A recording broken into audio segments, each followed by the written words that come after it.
Good morning, afternoon or evening, depending on where you are in the globe. And a very, very warm welcome to you all here on what is our third workshop on the project and theme of door-to-door mobility. Now, this one really is going to be focusing on digital platforms and also about sort of the customer experience, and really focusing on passengers and how railway can really make the most out of our digital platforms. We've got a really exciting 3 sessions planned today, and really looking forward to some really lively debate. I can see you're all flooding in now, and lots of broad range of different participants from all over the world, so it should be really interesting today. So I'm going to just introduce briefly the UIC and tell you a little bit about what the International Union of Railways are all about and what we do, and then I'm going to hand over to my colleague Raimondo Orsini, and he's going to talk a little bit more about the aims of today's session and a little bit of history about the door-to-door project, which we've done 2 workshops before, face-to-face before, but I think it's rather well suited that this third one about digital platforms is on a digital platform for the first time. So I think that's it's just perfect timing, really.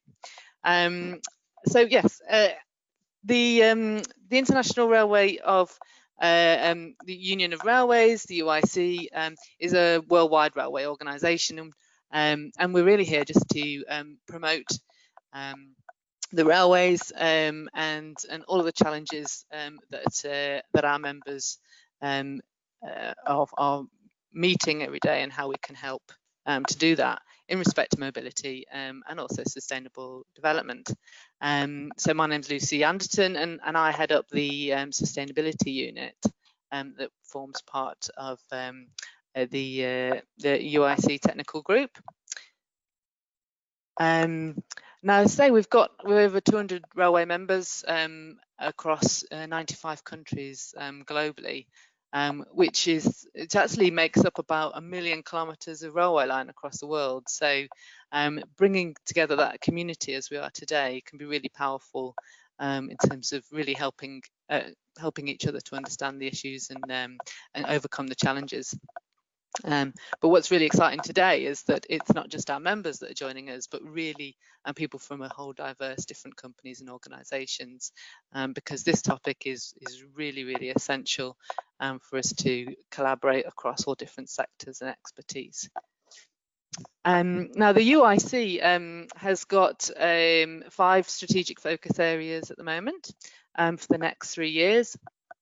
That's really about promoting rail transport globally and developing the technical platform as well.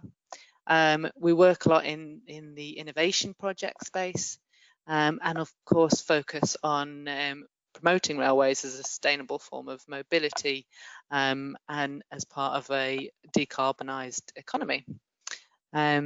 So if I move on, in terms of the sustainability platform, we convene sustainability experts across our membership, and we're really there to help provide a vision when it comes to sustainability and to provide the tools and the space for people to come together.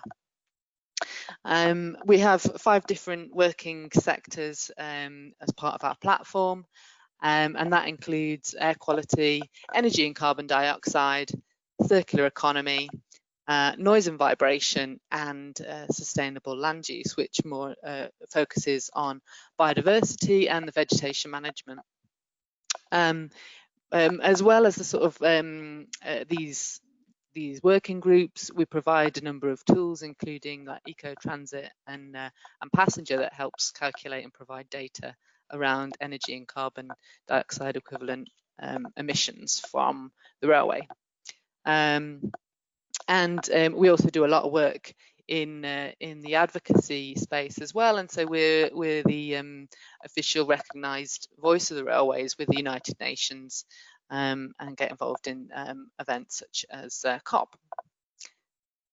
So that's just a little run through of what the UIC is about and what we're doing in sustainability, and we work across all different departments within the UIC when it comes to this topic of door-to-door and that kind of importance of intermodality today in passenger, but also we look at that across the freight work as well.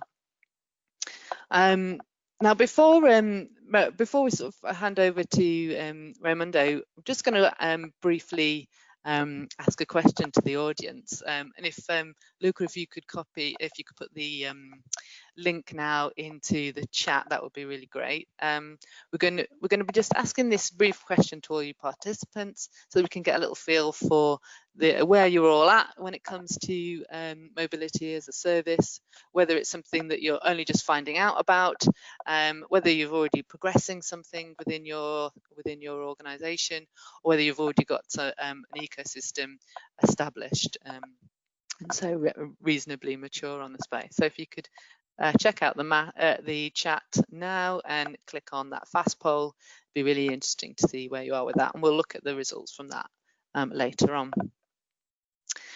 Okay, so I think I shall quickly hand over now to Raimondo.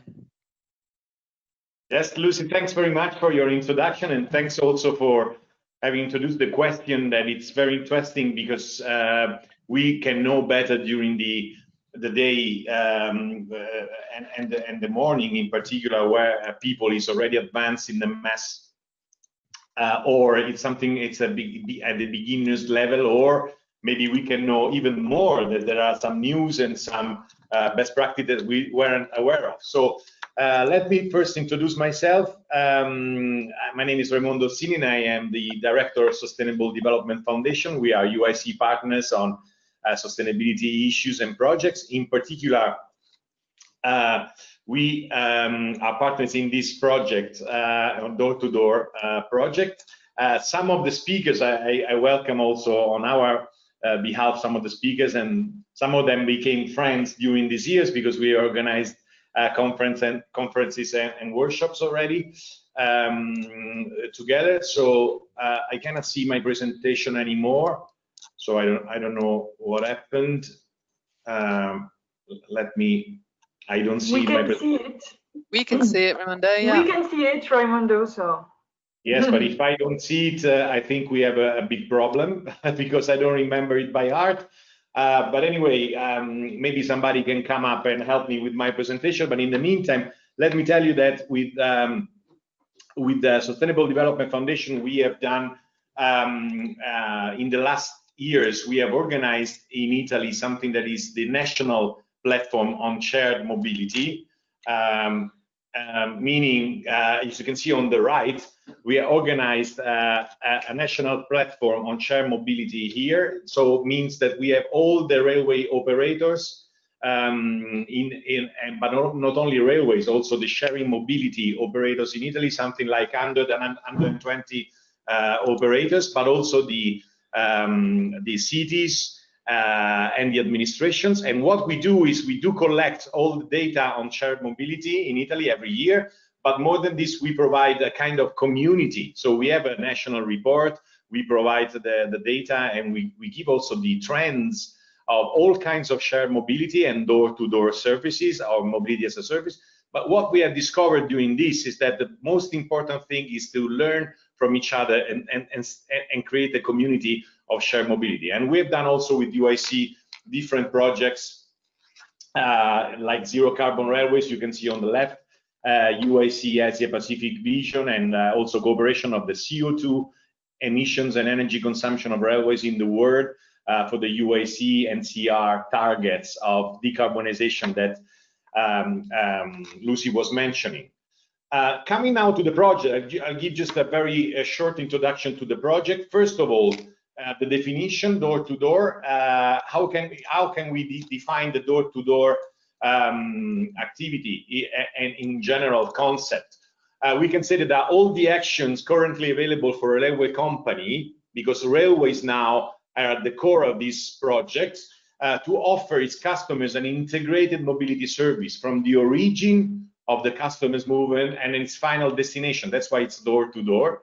Why? Because it's a great opportunity to expand rail market share and play a key role in organizing and offering new services. Which are the goals? First, reduce the use of less sustainable modes, and in particular of cars. You know, our national conference, the name of our national conference in Italy was Less Cars.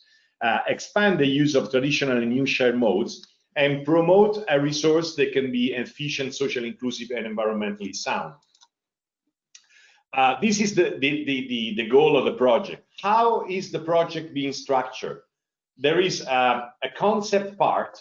So we have developed the concept of door-to-door in a preparatory study that we done in 2018 and early 2011, after having reflected and shared with railway UIC members about the concept of door-to-door services and limitations and barriers for the door-to-door services.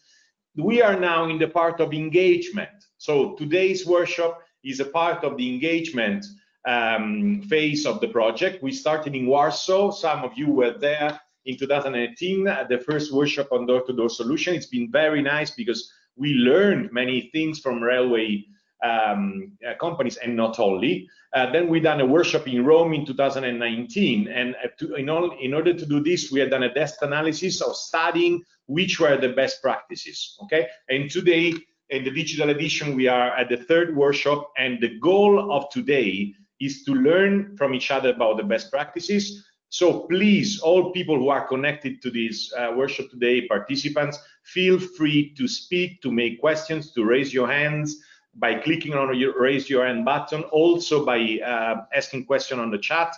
This is a real workshop, it's not a conference, so we want to learn, we want to have remarks, we want to have a discussion, because you know these topics are very quick. Everything happens, and many things that can change in 2 or 3 months. Okay, so it's very good. We learn every week, so it's very good if we can advance all together.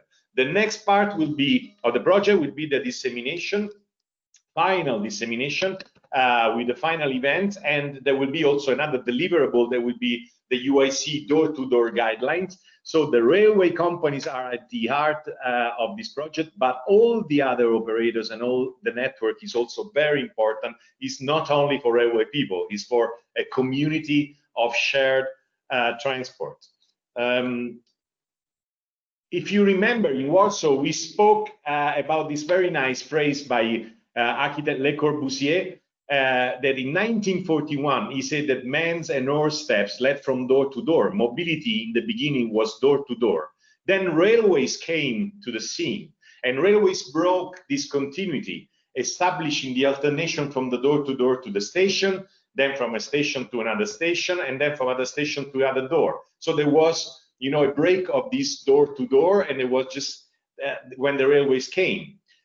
Then the cars arrived, and the cars go from door to door. So thanks to the speed and the range of action, so the car went and set the new revolution in 1941. What's happening now?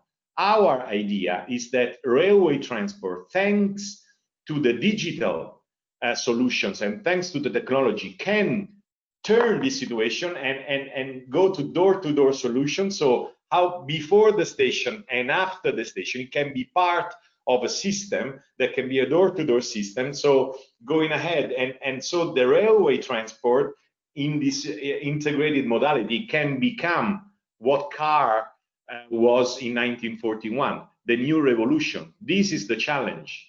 That's why mobility as a service and digital solutions are at the heart of this revolution. So it's something that is linked with the future of railways, but also with the future of our cities.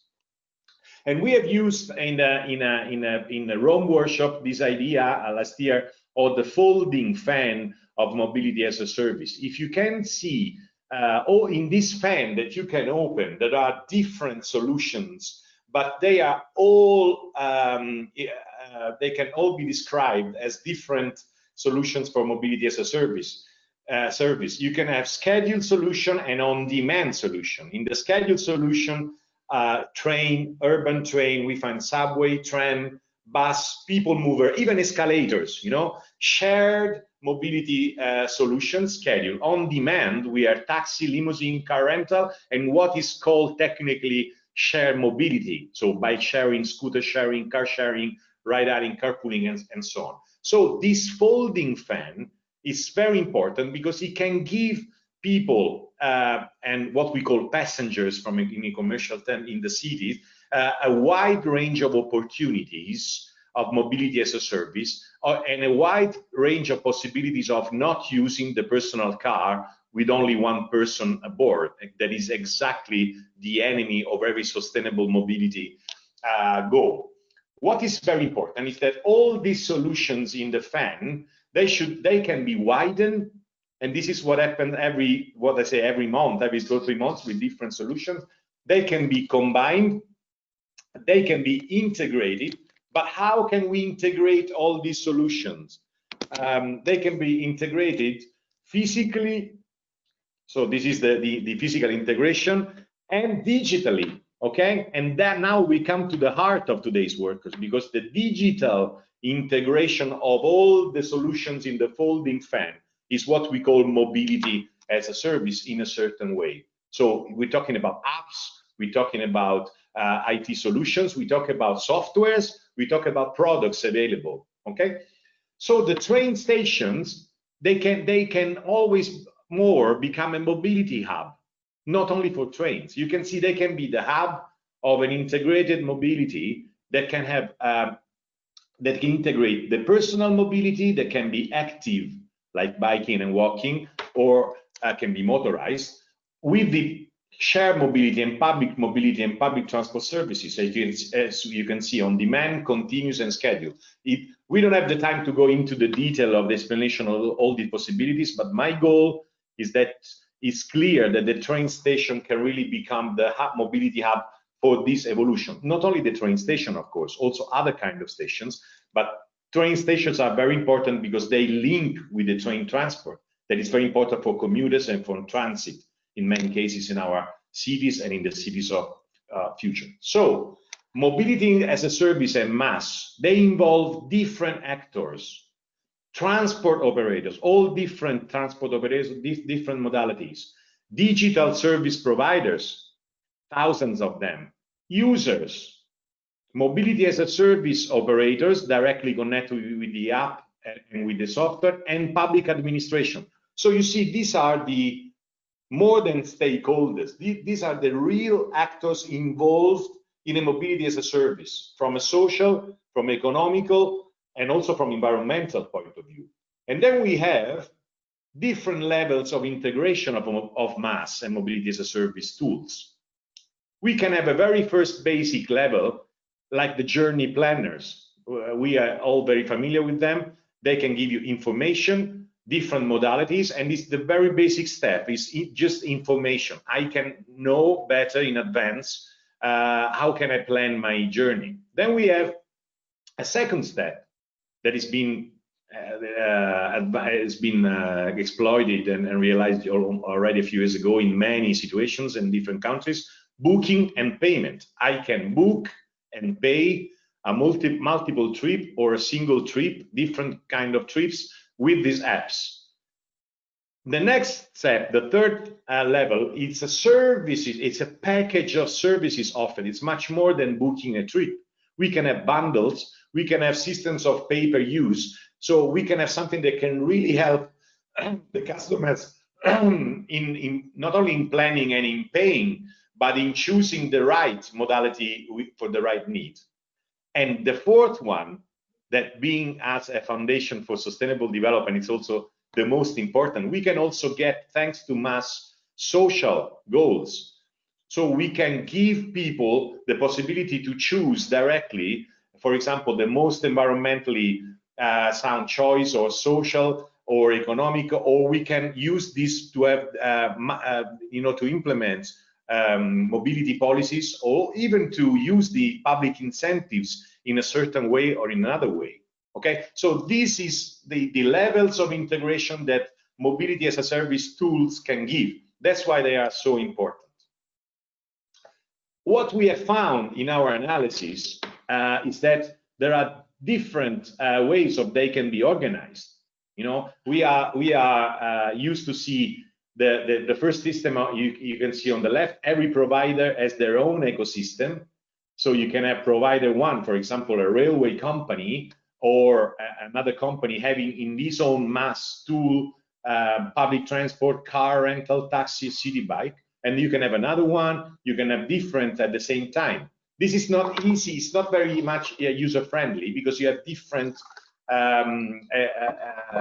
MaaS with different ecosystems in them. Then you can have another modality, what we can call the winner takes it all. So in the market, the previous step can become a second step, like there is one taking all and every having in the MaaS everything. Okay, this is a market possible evolution depending on the point of view. Then you have another model that you can that we can benefit from. It's the public transport takes it all. You can have a public transport authority. It can be a city, it can be a big company of public transport, it can be a part of the government, or having only one MaaS, having in this one MaaS all the possibilities and all the integrated part of the foldable fan. And then you can have what is considered the most advanced, but then we can see in the discussion later on if this is possible, whether it's possible, if it's really the best thing to do, what is called the open ecosystem. So you can have everything open with open data available to everybody that everybody can use in the best way.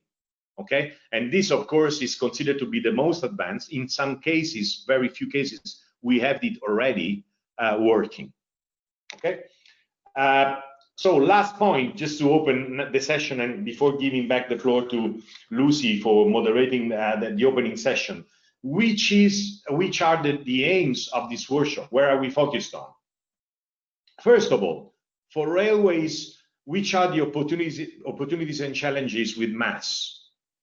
Which are the railway experiences and best practices on digital integration? Let us know, tell us what you're doing and how you have advanced in the last months. Third, recommendations for future development on door-to-door solution and seamless mobility. Then competition or cooperation, collaboration. How railway operators and transport regulation should work together, local and national level. Then we should investigate the data-driven strategies, open mobility data and standard for data. This is a key issue for the evolution of MaaS. Open data and standard for data. I know that Juan, José has a lot to say also from a legal point of view and also from the economical point of view, but also from a kind of play game and power game. This is related to power. Who has the data has the power. Who should have this power?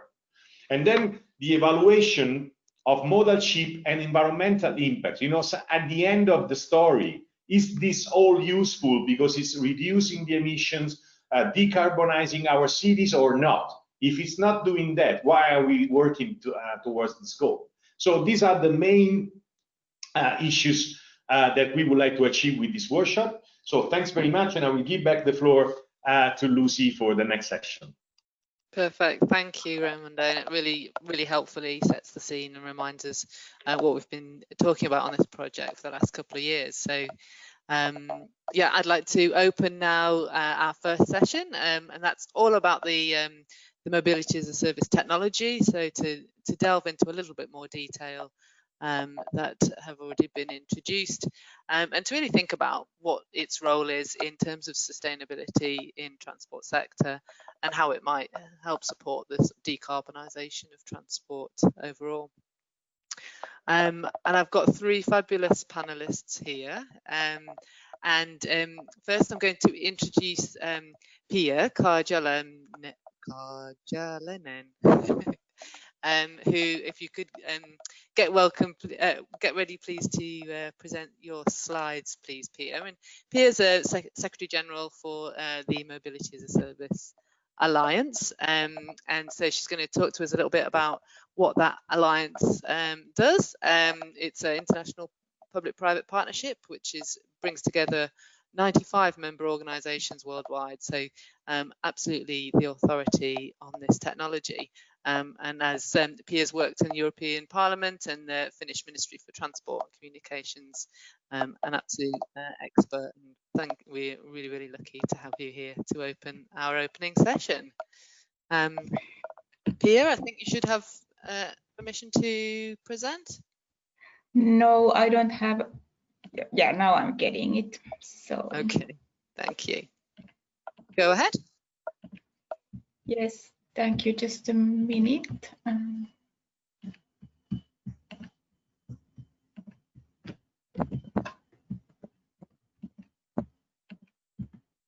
There seems to be same problem that I cannot see my slides myself. Let me see if I can fix it. We can see them fine. We can see your screen. It's not in slide mode yet. We can see the page, the PowerPoint page though. Okay, this is interesting because I cannot now operate them. So just okay. No. Here we go. Okay, sorry about that. So yeah, thank you for having me. Already based on the introductions, what I heard, it seems to be a very interesting session and interesting project that you are working with. And I'm of course very happy to join this session now today to discuss the topic with you. So indeed, I'm representing the Mobility as a Service Alliance. I'm coming from Brussels and have been working now with the Mobility as a Service almost 10 years. I would like to start by linking the topic to the sustainability of the transport and the decarbonization, which is of course very urgent need what we have to really now face and find out some quite immediate actions. And that is also the biggest reason for us why we are so urgently working with Mobility as a Service. The figures what you see at the screen, they are coming from the International Transport Forum, which is transport body of the OECD, and they have estimated that the potential of Mobility as a Service is to reduce vehicle kilometers by 50% and reduce the CO2 emissions of our transport system by 30%. And that is of course really significant potential what we are talking about here. But that also requires that the Mobility as a Service model that we implement is based on accelerated uptake of shared transport modes. It's based on the extensive use of public transport and also that there is a good and strong regulation and governance at place. And I will get back to those points a bit later on as well. How the Mobility as a Service model works to support that sustainable transformation in our transport system is basically twofold. So first of all, it works on an individual level, enabling the individuals, passengers, users to make more conscious choice.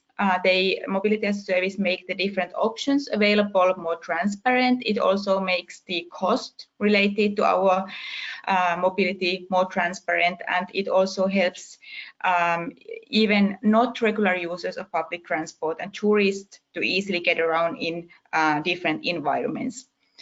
On the other hand, it also works in the transport system level. It accelerates that non-car dependent lifestyle and thus also reduce the space required for parking and cars in cities. It can act as an accelerator to different professional fleet management models, meaning that more vehicles are shared instead of owned individually, and there is a sort of like a model there that professional fleet management would most probably be sort of like a better compliant with the different requirements when it comes to emissions and all that. So the fleets owned professionally, they are more sustainable and green than the individual fleets. And of course, then the data gathered by MaaS application to transport providers, transport operators and cities, they can be a big help also to optimize the transport networks and transport operations. And that is also then making our transport system more efficient and just working better for the users. Of course, Mobility as a Service is still quite young concept, and even the most old implementation of services are still just 2 or 3 years old, what we have on the market, but still from there we can already see that it is actually working. So these results are coming from one of the earliest Mobility as a Service implementations from Helsinki, and the figures tell that the Mobility as a Service users first of all, they use more public transport than the regular Helsinki resident or average Helsinki resident, and also that the mobility as service users, they are really multimodal, so that they also use other kind of transport services more, and they like to combine public transport with other services and bike sharing more. So overall, that is really good result. Of course, now when we have more implementations around mobility as a service in different cities and different locations, we would like to gather that evidence and really see what are the models which are working best, so that we can also quarantine the delivery of the decarbonization with mobility as a service. Everything what I said before, it of course indicates that how we see the European mobility as a service model to work, it's really based on the extensive use of public transport. We want to see the public transport services there as a backbone of mobility as a service, and then complement it with different other new mobility services, which can then work for the last mile, first mile solution, and for different needs when the mass transit is not the primary option. In order to enable that open ecosystem and different sort of like competing services in the market, that was also referred in Raimondo's presentation right before me, we sort of like have to also change a bit our governance and our approach to governance and regulation of transport system.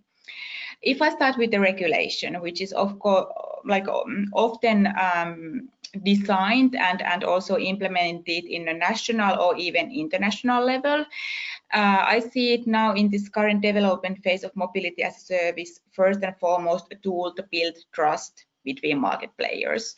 It should be there to create that level playing field, so that everyone feels comfortable, everyone can trust the other market players, and also the regulation should be there to facilitate the access to data, which is definitely one of the key components for mobility as a service, but also facilitate the access to market, including the public transport ticket resale, so that we can have those platforms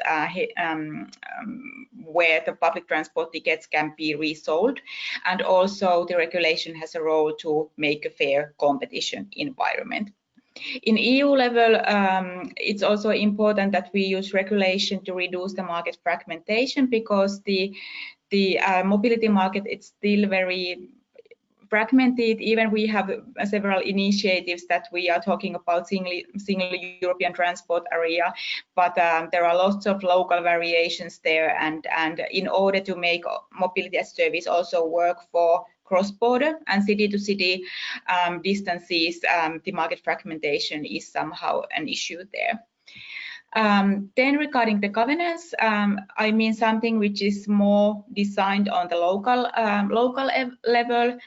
It's important that it stays business model and technology neutral and supports the preconditions for that open ecosystem. But also the governance has really important role to sort of like make sure that the service ecosystem that we want to set up, it's really resulting the good result for society, meaning that it's sustainable, it's inclusive, and really respecting and reflecting the local transport policy goals. And the important part in governance in this new reality is that it should be really designed in public-private partnership, sort of like in a good collaboration and co-creation between different stakeholders. Of course, there are still some like technical efforts also needed. So we need common language and we need common technologies. So in the MaaS Alliance side, we are now working to harmonize the APIs for different mobility as a service solutions, and also data models that we can partly also bring the scalability cost down in that way. Just quickly to also describe or try to answer to the question if mobility as a service remains still relevant or valid in this COVID or hopefully soon post-COVID environment. My answer is yes. We actually think that the changes and this whole difficult period what we have now experienced during past 9 months, it's just accelerating the demand for this kind of sustainable mobility services. The competitive edge of mobility as a service in this new normal is coming from the fact that, first of all, it provides good tool to provide that very good information about the hygiene and safety measures to the customers. It can be also the tool to make a to reserve seats and sort of like control that capacity and occupancy of the fleets. Then in the recovery phase, it really remains there as a good gateway for the information. And then also as well in normal conditions, one competitive advantage is coming from the fact that it really combines different services, and even if one service is down or somehow impacted, the user can still get another alternative to finalize his or her trip. And these kind of services are already available in the market. They have been launched now during the COVID times. So basically, when you think of the uptake and development of the mobility as a service, I would almost say that it's really the user satisfaction that really counts, and that has to be in our mind all the time. We have to be able to bring the users to the center of the transport system and design of the services. In the previous presentation, we heard about physical and digital services and networks. In addition to that, of course, it has to be commercially viable based on the good partnership, but in all those angles, the user-centric design and user has to be there. Just very quickly, I spent 1 more minute to quickly introduce the MaaS Alliance. So we are international public-private partnership association based in Brussels, bringing together now a bit more than 100 members, where we support the development and uptake of mobility as a service. I think you might see some familiar brands or logos there from like Transdev, Renfe, GR East, and Eurostar. And this year we have been especially focusing building trust for mobility as a service, building a framework for assessment of environmental impacts of mobility as a service, providing support for cities in their mobility as a service endeavors, and also to see how mobility as a service and multimodal traffic management can come together. But that was my presentation, and I look forward to hear other presentations and also join the discussion a bit later on. Thank you. Thank you, Piia. That was really, really fascinating and a really great way to kick off this opening session.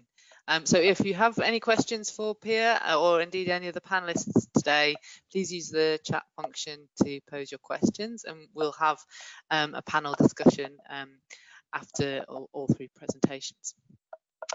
So if we can now share the slides of Daria, if we can get that organized, and I'll introduce Daria Kuzmina.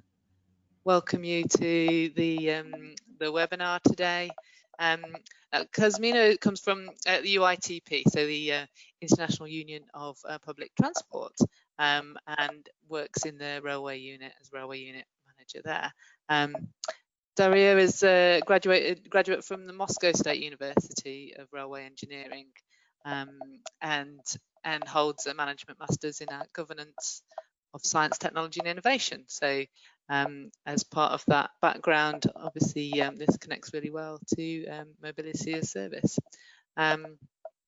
She's joining us having been a project manager in Moscow Metro before, and has been now at the UITP since 2017 as project manager in urban rail and responsible for many EU-funded rail research projects, including those associated with mobility as a service. So now as manager of UITP Light Rail Committee as well, just come and talk to us a little bit about what UITP have been doing in this space. And I think we're all ready to go, Daria, so over to you. Thank you. Thank you. Do you see the presentation itself or a presenter mode? We see the presentation. The presentation. Presentation mode. Yeah, it's fine. It looks good. It's fine. Full screen. Yeah. Full screen, perfect. Okay, thank you a lot. So thank you for a presentation of me, and I'm happy to be at this workshop and share the ideas on MaaS, so what we're doing in UITP, and also how we see the role of rail sector in enabling the MaaS. In UITP, in the International Association of Public Transport, we work a lot on mobility as a service concepts. There were some papers that were produced in the coming years. The report itself on mobility as a service, and also some of the policy briefs related to it. And how do we understand the MaaS? And hearing some of the speakers before, I realized that we're all on the same page. We talk about MaaS as the integrated solution that provides digital mobility offers that customized on the traveler needs and provides services on planning, booking, and payment. So in order to promote and enable life without owning a car. But why is MaaS so interesting? So first of all, we see some mega trends in mobility that are boosting the MaaS to have its market uptake. There are advantages of MaaS for all stakeholders, for user to have complete and easy mobility. For city, it helps to shape travel behavior towards more sustainable modes of transport. And for public transport, it helps with having more customers and higher revenues. So creating a user-centric experience. So what are the important keywords in it? So first of all, of course, it's usability and trust. Also, the solution should be simple. It means user-friendly. It should have a convenient service. It should have a high quality. So information there should be correct and reliable enough in order to have market uptake. And the solutions should be available for different categories of passengers. So options should be provided in a transparent way. And solutions should be flexible to have a personalized service adapted to different customer needs. And of course, it should have extra value for different stakeholders of MaaS ecosystem. So what helps to build a strong partnership in MaaS? Each partner in MaaS ecosystem should realize its value. It's important to have regulation on data, and I think we'll have the presentation in more details about the regulation in it. And providers may have should have the close relationships with their customers, so they should keep them.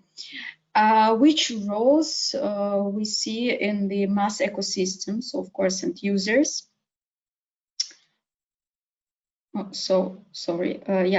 End users, MaaS providers, integrators, services, so it's transport service providers, and sometimes we also can consider the infrastructure that can go with a separated line. But I would like pay more attention on the role of the integrator. So indeed, it's something that helps to make the MaaS fly. So the needs of the integrator needs to set up an integrated mobility platform that attracts a large number of customers and that creates the value for the business partners, so mainly the transport operators, and satisfies their expectations. Only by having happy customers and happy business partners will a MaaS integrator be able to scale and create maximum benefits for sustainable mobility. And depending on the local context, taking into account many factors, such as the strength of established mobility services, the openness of travelers, the institutional organization and legal framework for the transport services, and many more. This role could be taken by different actors, such as public transport authority or any transport operator, a tech firm, a MaaS company, or any other actor from the banking or telecommunications sector. We also briefly, it was already presented, some MaaS modes. I would mention 3 of them. It's the first MaaS model, commercial integrator, that acts in the context of marketplace with bilateral agreements between the MaaS provider and transport operators. The second, it's open backend platform that would be set up by public entity with rules determined by the public authority. The platform would serve as public infrastructure on which different actors could build a MaaS solution. All mobility services have to open up their APIs to be integrated in the platform. And the third one, it's public transport that would serve as integrator. Indeed, since public transport already has the largest customer database and is the backbone of sustainable urban mobility, it makes sense to take the lead in integrating other mobility services, and that would help public transport to stay relevant towards existing customers and be more attractive to new ones by becoming a real mobility provider. Now I would like to show you some slides about whether rail can become a backbone of MaaS, and I propose to think in the frame of Europe. So of course we and I assume we will discuss today some different MaaS projects that already exist in the cities or in the progress to be developed. But if we look beyond towards the globe MaaS, and to think how we connect different countries in seamless travel experience. So in this vision, we can say that rail can have a significant role in its delivering. Of course, we may not to forget about the planes that can complement MaaS for the full seamless travel experience. But again, we would like to emphasize that rail in such scheme can become indeed the backbone of MaaS mobility. Why I'm mentioning it? UITP is currently involved in some rail research initiatives, for example, joint undertaking of shift to rail. So stakeholders from Europe may know about it, outside of Europe may not. Just in a nutshell, it's a funding program on research with focus on rail. One of the programs is focused on delivering MaaS through different IT technologies. So the key here, the delivering the interoperability framework that we could call the web of transportation, which doesn't require to have a common standards or common concept models, but it has some converters where different players can exchange the information without need to be stick to any specific standard. So let's see, it's still under development. There are different projects under this program, and I would like maybe to show a couple of slides about one of them, about right to rail. So this project is about delivering a solution that integrates, on the one hand, MaaS transport, and on the other hand, it helps to integrate different car sharing and car ridership solutions. The main idea of the project is to deliver the digital solution that would encourage carpooling and ride sharing only as a complementary for public transport.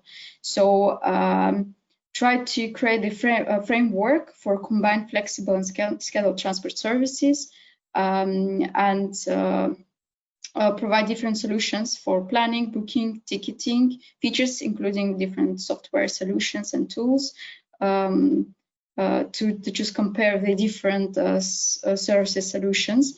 This project is under development. Let's see what will come up of it. But just want to emphasize that the different activities are going on. So I need to move faster because I'm almost run out of time. I have also a couple of slides related to showing how rail is important. It's from UIC report on door-to-door mobility, and I think it was already shown. At least this one slide was shown already by Raimondo, and you can understand that rail indeed can become the backbone of MaaS. Just conclusions. So what our experience in the collecting information about MaaS shows that MaaS indeed can become the future business model in transportation. It's a brilliant tool for more sustainable mobility. It helps us to go from the mobility in the city maybe to more global view, like MaaS between countries, continents, and on more global level. MaaS is promotion complementarity of different modes of transport. Regarding the recommendation, so to set up the successful MaaS solution, of course, for stakeholders, it's important to start to build the ecosystem, to care about data reciprocity and data protection, make use of the data to propose the optimized urban mobility solutions, harmonized different quality standards among different mobile providers, and maybe foster innovation through the different funding and research and innovation activities. Regarding building up institutional and policy integration, to overcome institutional fragmentation with mobility agencies or multimodal transport authorities that are in charge of all urban mobility services. It's important to encourage multimodal urban planning for the development of mobility hubs. It's possible also to use MaaS as a catalyst to reach some policy goals, like a Green Deal in Europe. And I think, yeah, it's the last slide. To create the right framework to promote MaaS. It's also important. On the one hand, of course, we can deliver the digital solutions for MaaS, but we should also consider how we can decrease the usage of cars. So maybe we need to increase the measures in order to limit car usage, or to promote the MaaS as a sustainable mode of transport, promote integration and openness of the platform. So thank you. So if you have any questions, please ask, and I will be happy to participate in the further discussion. Thank you, Daria. That was really, really interesting and really great to sort of see just how central rail has to be in part of these discussions. And so I guess that's part of the challenge in the conversations we're having with our members together and the participants today. But some fantastic opportunities for rail and for helping facilitate that modal shift. So thank you. I'm going to move on to our third and final panelist for this introductory session now. So I welcome Juan José Montero Pascual. If we could allow the slides to be shared for Juan José, please. Professor Juan José Montero Pascual, professor at both Florence School of Regulation and the UNED University in Spain, an expert on the regulation of traditional network industries such as railway, but also now of digital platforms. So really looking at that kind of legal side of things and some of the issues that our two speakers have already been talking around about the different models and data sharing, which is sort of really interesting challenge as part of mobility as a service. Professor Juan José's latest book, Handbook on Railway Regulation, co-edited by Professor Finger, and the next book, The Rise of the New Network Industries, Regulating Digital Platforms. So really interesting to hear a little bit more from you, Professor, about what you found and the sort of key issues around the legal framework. Thank you very much. I hope you can see my screens now. You can confirm you Yes, can. Yes, go ahead. I have the privilege now that many of the issues that I was going to present have already been presented by my fellow panelists. So that's a privilege because I can focus on three main ideas. I would like to underline, first idea, the concept of networks. I mean, we are discussing about railways, which obviously is a network industry. So it means that it's centralized and there is an entity that coordinates the network. And of course, we have a hierarchical structure and we have shared vehicles. And we have some parallel network industries in transportation. So it's not only railways, but we have the bus networks, city level. We have different networks providing transport services. And then opposite to that, we have a private transportation, the private car, which is just the opposite. I mean, it's completely decentralized, no hierarchy, no coordination, so congestion, chaos. We have private vehicles, but at the same time, a lot of flexibility. And as Raimondo was referring, perfect door-to-door solution. So this is the framework where we start. And then a few years ago, we start to have an expression that I like a lot, a network layer on top of the reality, also on top of the transport reality. And I like to bring this statement by the first investor in Uber. That was an investment made back in 2011, so basically 10 years ago. And he explains why this company invested in Uber, that they were a venture capital. And they explain that their strategy was literally to put a network layer on top of other industries. Actually, they had started investing in putting network layers, of course, digital layers on top of restaurants, on top of different things. And then identified private car and taxis as the perfect industry that would benefit of a network, a digital network layer on top of them. And basically, that's what has been going on already for more than 10 years, basically in all industries. I mean, for me, this is what Silicon Valley strategy to digitalization, putting a network on top of other people. And certainly for Benchmark Capital, the venture capital, it was a very good bet. They invested $9 million in 2011. And then just 8 years later, when Uber went public, they became basically $7 billion. So you can see this is a big market, lots of interest for it, and possibilities to make a lot of money. So a network on top of transport, of micromobility, shared vehicles, and of course, mass transit. When Uber went public in the IPO, I think IPOs are a moment of truth. Companies are forced to display the truth to the public, to the potential investors.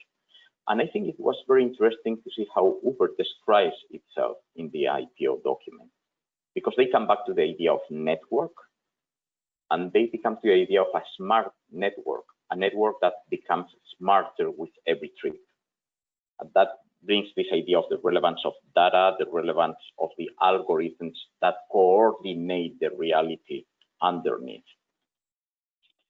So we have digital network on top of all these elements, the railways, the subway, the buses, the bicycles, the taxis, but also delivery, also freight, also long distance airplanes, high speed. So it's really networks on top of everything.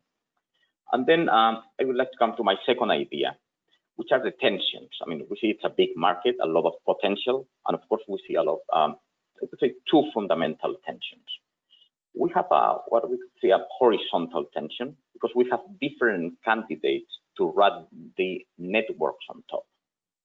I already made a reference to Uber. Uber obviously is one candidate to become the network on top.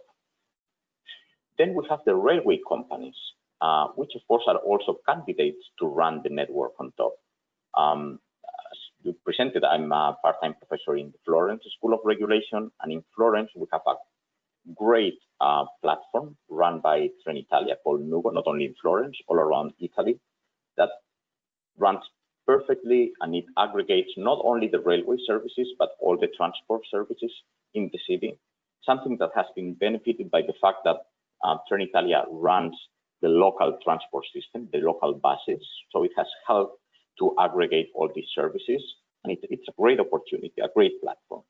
And sorry, Juan, José, sorry to interrupt you. I don't know if the other speakers and participants see, as I see this, your slide is very small on the left, and we see a wonderful statue in the big screen. I don't know if it's Florence or Madrid, but maybe, okay, perfect now. Thanks. Yes, thank you, much better. But thank you very much. The statue was fantastic anyway. Thank you very much for the tip. I hope you can see better now these three different options. So you have the Silicon Valley platform top, you have the traditional transport service provider, in this case Trenitalia, trying to become also the platform on top, the network on top, and then you have also the public authorities becoming the running the network on top. This is also obviously a possibility. So we have this competition between different players trying to run the network on top. But I would like to underline also a second tension, which is not horizontal, but vertical. We have a tension that is becoming more and more evident between the entities, the candidates to run the network on top, and the traditional transport entities providing transport services that are to be coordinated, aggregated, we could say even platformed by these new entities running the network on top. And then we are identifying that there are more and more conflicts and more regulation about these networks, these vertical relationships. We already have in Europe a first regulation of the European Union, the platform to business regulation that tries to introduce initially big principles and transparency, non-discrimination in the relationship between the platform and the underlying transport providers. This is just a first regulation, but we can be sure that the European Union will be presenting probably along this month more legislative action in order to regulate this vertical relationship, particularly because traditionally the perception was that the entities running the transport networks had market power, and definitely very clearly that was the case with railways. In most countries they have a monopoly, so obviously they have market power. And initially it was perceived that these entities, these candidates to run the network on top, the platforms, were weaker in their relationship with these underlying large entities. But if one looks to other industries that are more advanced in the digitalization process, particularly media, telecoms, you see that the balance of power is really changing, and power is migrating from the traditional players, telecom carriers, TV stations, newspapers. The balance of power is really shifting to the network on top, to the platforms. So initially, regulation was focused on imposing on the traditional players access to their services, so digital players could aggregate them and provide their innovative services. But right now, the attention is more focused on the power of the platforms in the relationship with the underlying service providers, which are perceived as to be in a weaker situation. And that's precisely what the European Union is trying to regulate. So this, I think, this tension, this vertical tension, should inform all the debate around data sharing, data governance, obligations for traditional players to allow platforms to resell their tickets. I think all this regulation, which is under debate, should take into consideration this shift in the balance of power. And at the end of the day, and this is the third idea, we have to discuss what kind of network on top we want. Raimondo was making a reference to this winner takes all. I mean, we could end up with a very centralized network on top, a lot of power, a lot of economic benefit, and a very difficult vertical relationship with the underlying transport providers. We could go to a more decentralized network on top with different platforms overlapping and aggregating and coordinating different underlying transport service providers. Some of the platforms could be, and I think railways are very well positioned to be one of these platforms in competition overlapping in this decentralized model. And one could think going forward even to a fully distributed network on top with blockchain technologies, etc. I think that's farther away in time.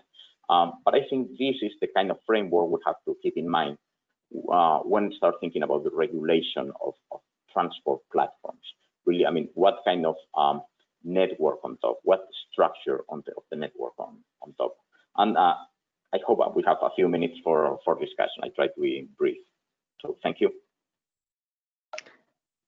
Thank you, Professor. That's really interesting, and it's really great to see the sort of common themes across all speakers, and how we're certainly all on the same page about some of those real challenges that I think we need to overcome with regards to really accelerating mobility as a service. I don't know if anyone, Piia, if I could come to you first about what you think is if just in 1 minute, what would be the biggest challenge in terms of really making this business as usual globally?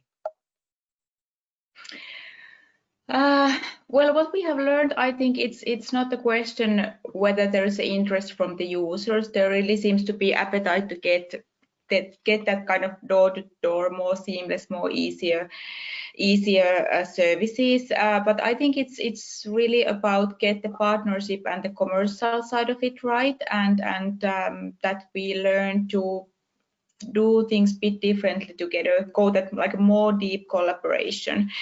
There has been lately a lot of discussion about the technical integration, how challenging it is. I think we are smart enough to figure out all that. It of course takes time and effort, but still it's just like a smaller piece of the puzzle. I really think that it's around that commercial side of things what we have to figure out, because eventually what differs mobility as a service of any kind of other digital platform business is that it's still very local. So if we want to make that mobility as a service work in one urban environment or between cities, there still have to be that platform, but also commercial agreements between the platform and the transport service providers, and even between transport service providers in some cases.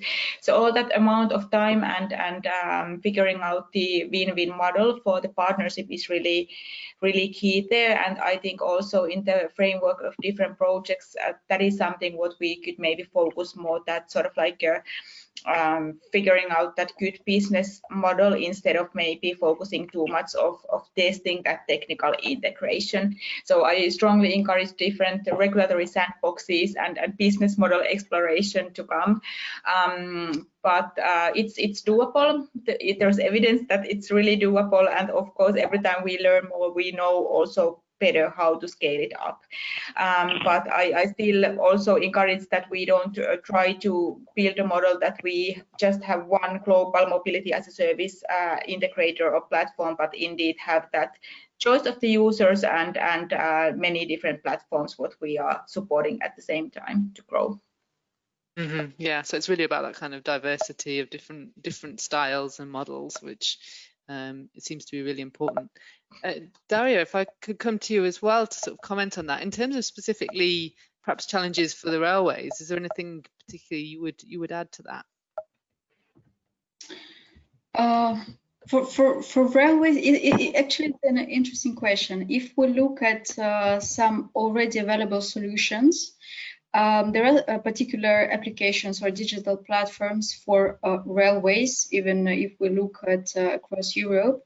Another step is try to approach also first and last mile operators to have a complete road, like real door-to-door mobility. But I see from the examples that already exist, and I've seen that one of the speakers will be Switzerland SBB, and they're one of the examples that have the real platform that already approached some cities like Zurich and came up with a ready solution.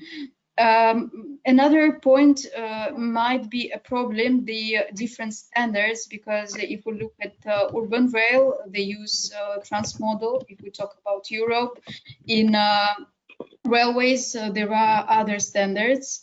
And to find which standards finally to use for the data exchange, and I think it also can be a challenge.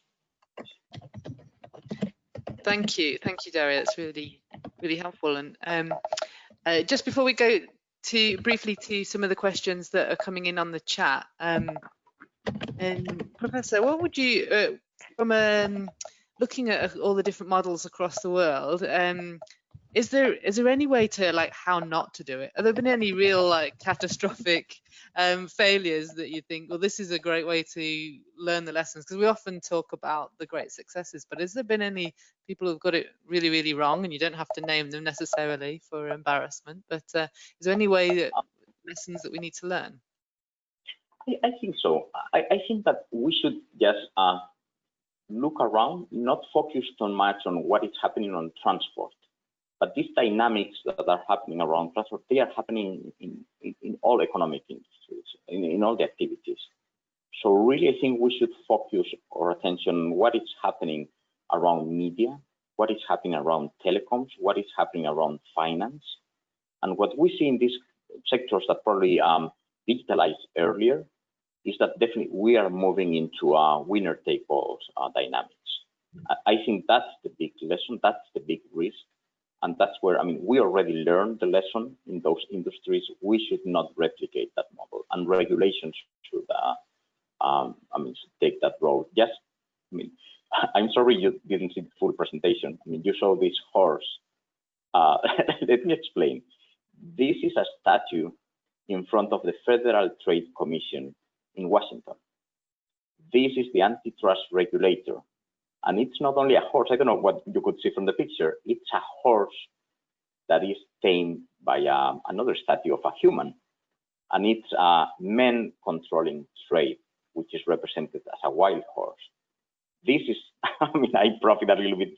This is the image. I mean, we need to make sure that this horse, this wild horse, which is digitalization, these very powerful platforms, are controlled by public institutions, are controlled by these public-private partnerships, by local institutions, all the ecosystem of interest that are, and of course, passengers at the end of the day. So just an explanation on the picture and what it means. Thank you. Thank you, José. Yeah. Piia, if you want to, and I know we've pretty much run out of time, but and we could. It's really interesting debate. Piia, I know you're really keen to come back on that, and then I'll go straight to the questions in the chat.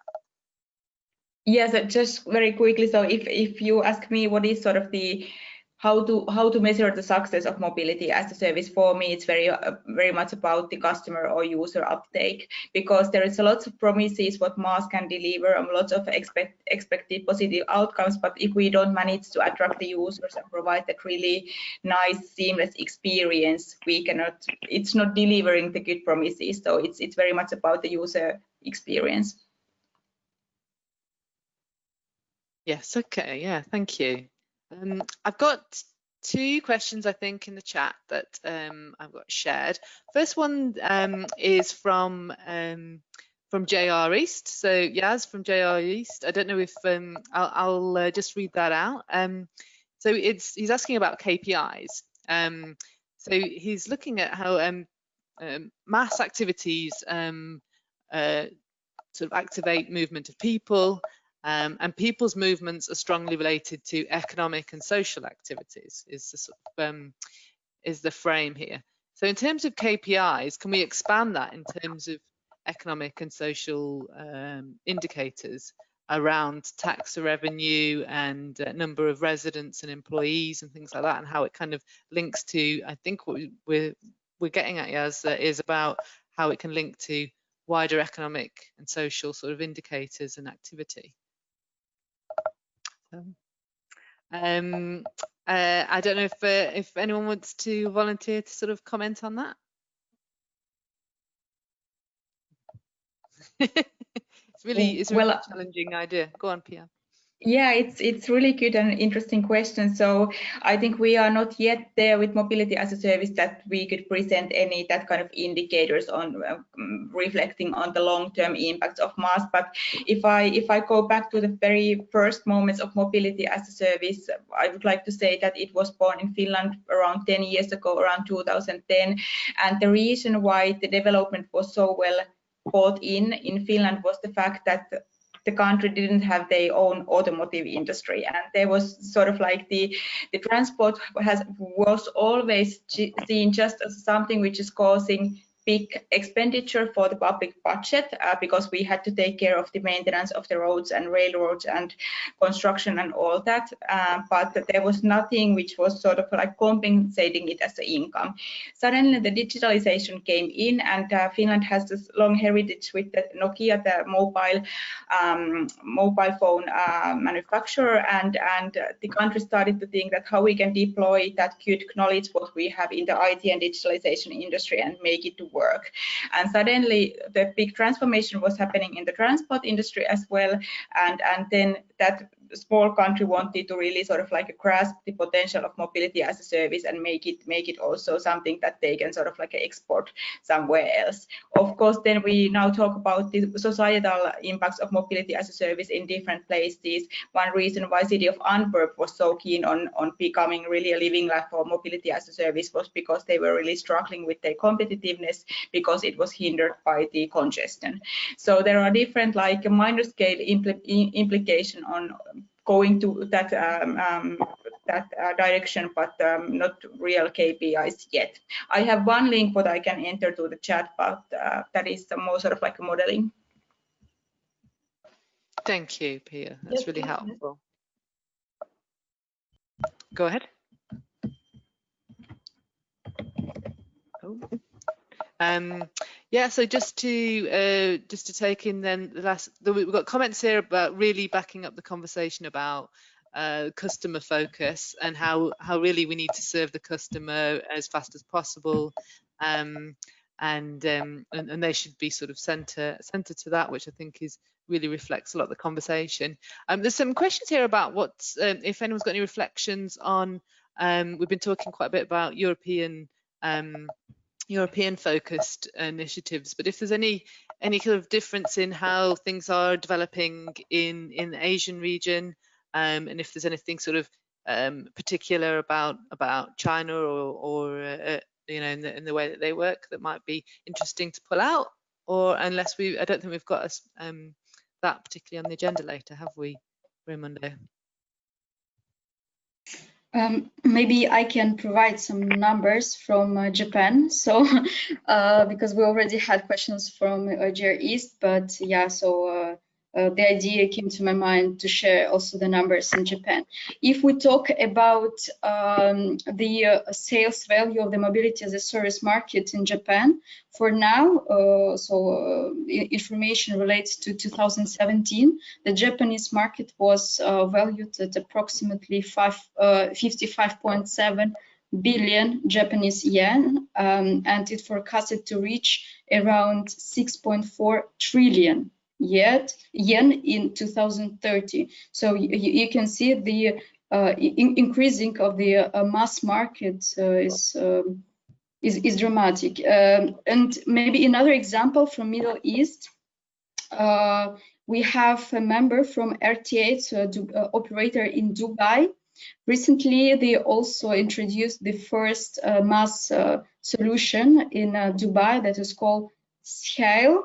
It integrates RTA's own services and plus also third-party transport services to provide travelers with one-stop mobility solutions. So they covers almost all modes of transport in the Emirates, including bus, trams, metro, ferries, taxi, car sharing, and ride hailing. So I would say the market outside Europe is developing as well.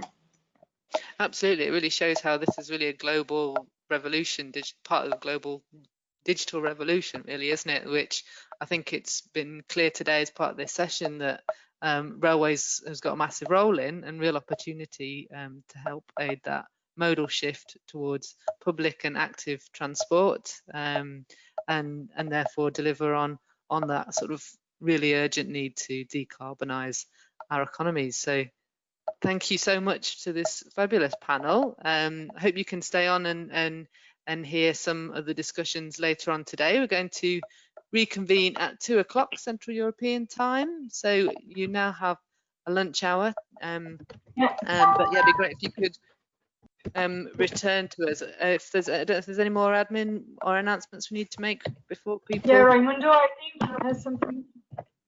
Yes, I have a very, very important. First, before this, as you can see, we have the results, Lucie, about the question that you made at the beginning, and as you can. That's really interesting. Yeah, so we can see that obviously there's most people who are here. Oh. Yeah, so we had 75 people registered, and as you can see, 75% said work in progress and 17% not yet engaged, and only 8% of the participants, mostly coming from the railway community, but also from outside, said that a MaaS ecosystem already is being established. So this is more or less the picture of how is advanced. What work in progress can mean many different things. Some of them may have already a magic tool that they don't want to reveal now, but maybe it can become public in the next month. So thanks very much. And before we go to this digital lunch, meaning that everybody is going to have lunch as he or she prefers, Alex, and we will meet at 2 o'clock for 2 very interesting sessions, one with the best practices from railways and the other for railways as backbone with Vanessa Perez from UIC. I have something, I have a surprise. Sorry, Lucie, we didn't tell you in advance. It's a surprise. I want to ask everybody to answer this question. Luca, if you can show it. What is the characteristic ingredient of pasta carbonara, Italian version, and UNESCO World Heritage? It's a very good for lunch. Think about it and answer before 2 o'clock. Which are the main ingredients? Milk, cream, eggs, butter, and tomato. Let's see in the afternoon. Be with us. I think the afternoon session will be very, very nice. Well, that looks delicious. Unfortunately, I think I've just got a sandwich. Please okay, guys, answer see you all, me. hopefully at 2 o'clock Central European time. Okay, click on the poll and answer. See you later. Thank you. See you, everyone.